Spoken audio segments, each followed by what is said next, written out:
Well. Let's see if this article is going to be honest about what organisation this man was a part of. Sick pedo. Former Labour councillor 30 pleads guilty to sex offences against 13-year-old girl after asking, "Are you a virgin?" Defendant stepped down last year with no explanation. A former Labour councillor has pleaded guilty to a string of sex offences against a 13-year-old girl. Lyron Woodcock Velleman, 30, sent the victim naked pictures of himself and asked whether she was at home alone.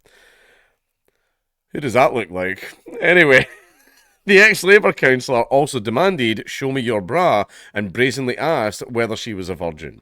His offending only came to light when he was caught in a Met Police sting operation trying to communicate with the young girl.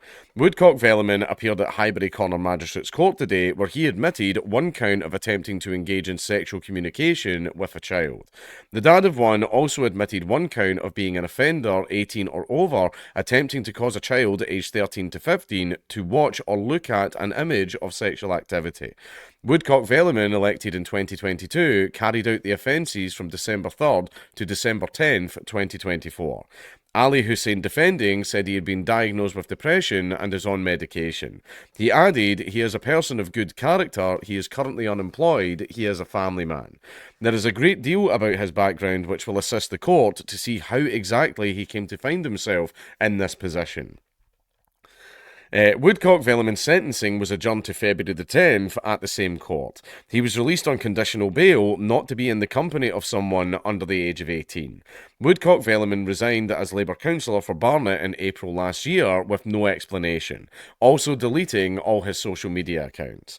The Labour Party did not provide any information on why he left his role.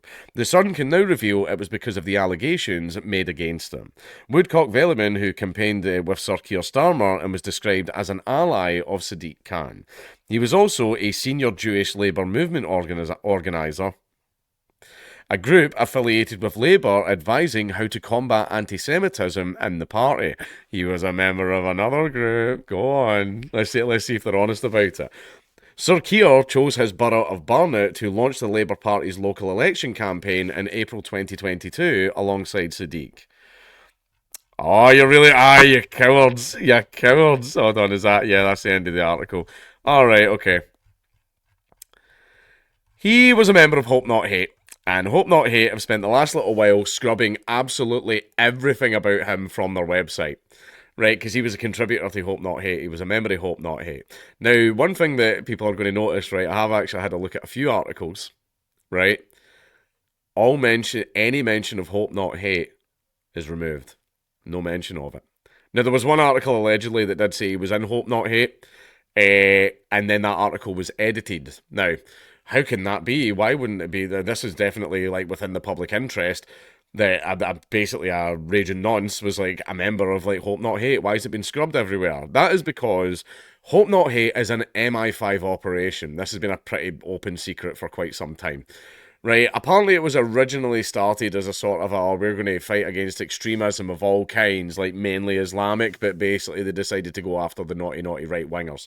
Right, so basically Hope Not Hate say we tackle extremism. They don't, they tackle specifically right-wing extremism. What is right-wing extremism in Hope Not Hate eyes? Hope Not Hate's eyes? Well, it's just being right-wing. If you have any right-wing opinions at all, then you're an extremist, right? And Hope Not Hate are funded by MI5. They are MI5 assets. It's an MI5 organisation, right? Which is why they are able to get the entire media to scrub any mention of this guy being a member from the media. Now, you would think the media would be going everywhere like, wow, this is definitely in the public interest. The media love a great big dirty scoop, especially about something like that. And yet, it's been removed from everywhere.